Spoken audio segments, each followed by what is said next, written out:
Tennesseans are on the ground in Florida prepared to help with the aftermath of Hurricane Ian. A team had deployed a Type 4 advanced team. So the state also sent an ambulance strike team, and 1,200 Tennessee National Guard troops were deployed.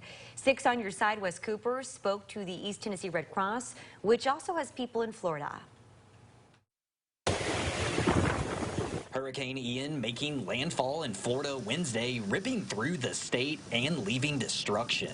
It's heartbreaking to see these people. We have volunteers here who evacuated their home and came straight to the Red Cross headquarters to volunteer. Northeast Tennessee Red Cross Executive Director Heather Carbajal is in Orlando, one of 60 Tennesseans in Florida providing relief. Devastating, but it's also so inspiring to be a part of this response and to be one of the first people in the community who's here to offer help, hope, and comfort to our neighbors in Florida.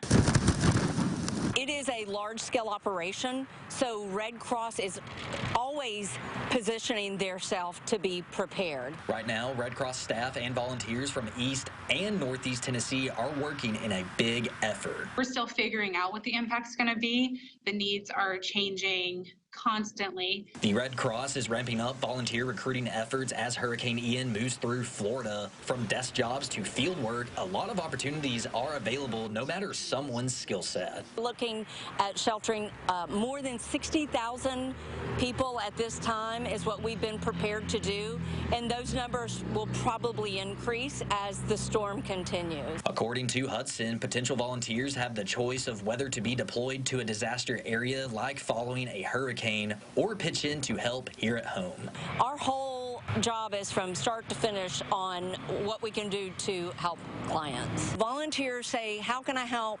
What can I do? And those are usually the ones that once they get a taste of what it's like to be at a disaster, to help families on their worst day, they're usually hooked.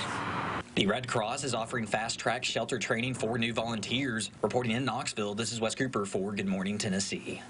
Now, the Red Cross is offering fast-track shelter training for new volunteers. Tomorrow, starting at 5 p.m., you can learn more about helping at the East Tennessee Red Cross office. And you can always help the mission of the Red Cross by donating online. We're going to show you how to help with hurricane relief efforts in this story on WATE.com.